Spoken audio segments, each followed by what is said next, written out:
Mes chers frères et sœurs, paix et bien dans le nom de notre Seigneur Jésus-Christ.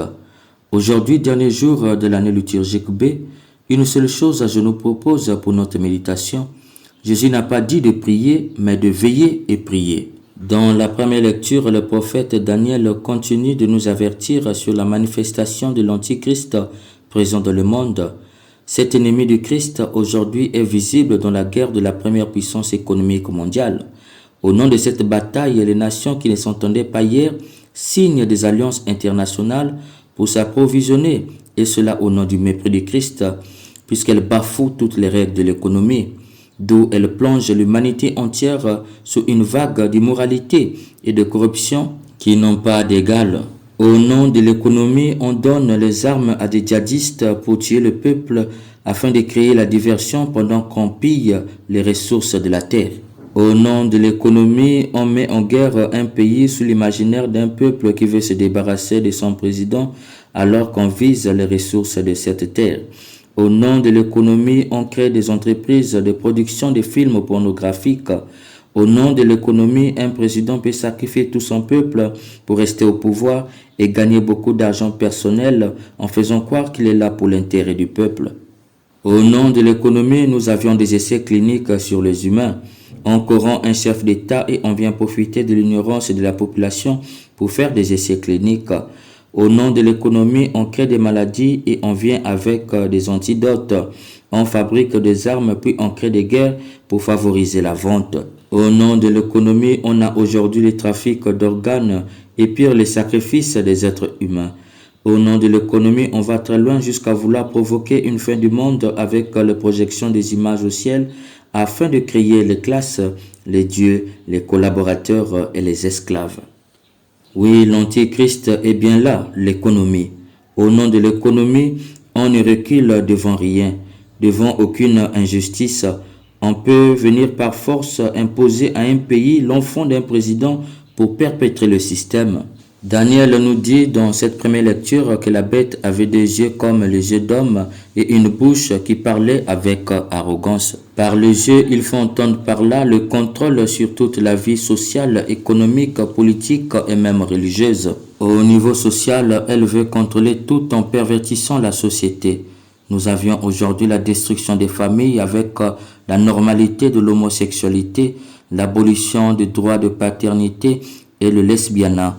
Les enfants n'ont que des droits, plus des devoirs. Au niveau économique, le temps c'est de l'argent. L'homme n'est désormais tourné que vers la recherche de l'argent. L'argent est plus important que l'homme, d'où on peut le tuer si sa mort rapportera beaucoup d'argent. Aucun respect pour la vie humaine. Au niveau politique, ne peut devenir responsable que celui qui a fait alliance avec elle. Pourquoi? Mais parce que par lui, toutes les lois perverses peuvent passer. Il peut tuer et sacrifier des masses au nom du respect à son alliance. Au retour, elle lui garantit la sécurité et la longévité politique. Au niveau religieux, elle veut contrôler même l'Église. C'est l'avènement des prêtres, des évêques et même des cardinaux qui ont des alliances avec elle et posent des actes qui font détruire la foi de l'Église. Quel est donc son projet? Détruire la foi pour qu'elle profite du vide pour s'aimer son éducation. Prenons un exemple. En France, un parent a peur de laisser son enfant avec un prêtre. Indirectement, qu'est-ce qu'il lui enseigne? Le prêtre est un prédateur. Or, le prêtre incarne la morale de l'Église. Du coup, l'enfant grandit avec cette image et à son tour, il va l'inculquer à ses enfants. D'où les églises sont vides. On ne croit plus aux prêtres. Tous sont pareils. Du coup, qui se charge d'éduquer les enfants? La société. Quelle société? Celle que cette bête a pervertie. C'est pourquoi les enfants s'adonnent à l'immoralité, puisque la société leur fait croire que c'est normal. Et en plus, ils sont libres de choisir.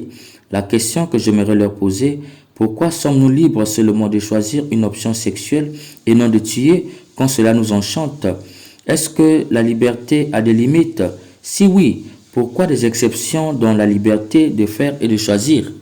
Mes chers frères et sœurs, voilà le sens des deux yeux comme les yeux d'homme de cette bête. Par sa bouche, il faut entendre par là qu'elle prononce des paroles arrogantes et blasphématoires contre Jésus-Christ et son Église, poussant le peuple à l'insolence et à l'insubordination envers Dieu, et pire l'incitant à la révolte, d'où l'avènement de l'athéisme.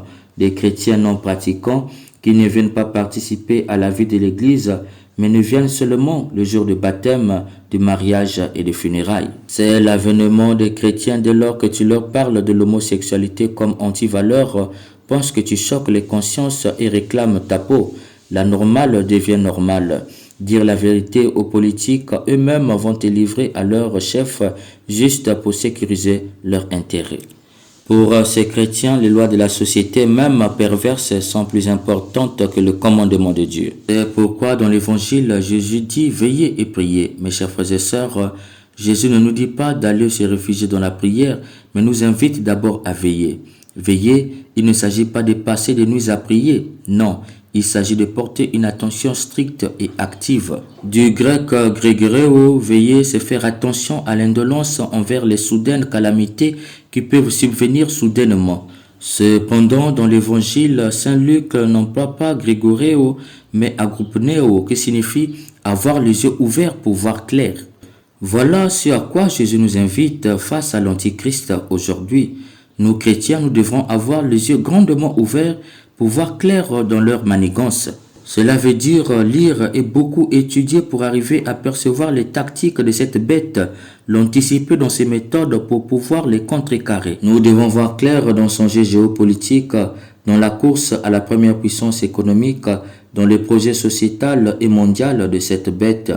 Ne pas être des chrétiens légers et malléables, mais plutôt des chrétiens attentifs, stricts et actifs, avec les yeux grandement ouverts comme les siens et une bouche ouverte comme la sienne. Oui, là où elle prononce des paroles arrogantes et blasphématoires, nous devons prononcer haut et fort le credo. Là où elle incite à l'insubordination envers Dieu, nous devons affirmer haut et fort notre subordination envers Dieu.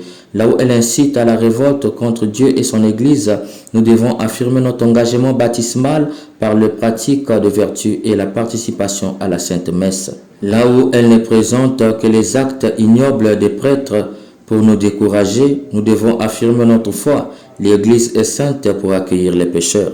Fort de tout cela, Jésus ajoute prier. Priez pour demander l'intelligence de l'Esprit Saint. Priez pour demander le discernement des esprits. Priez pour trouver son identité. Priez pour voir clair dans leur jeu afin d'accéder à la vraie vie.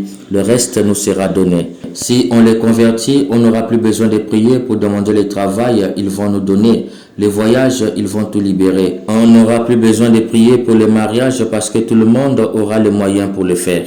Ainsi donc, veiller et prier, c'est pour nous convertir nous-mêmes, mais aussi pour les convertir.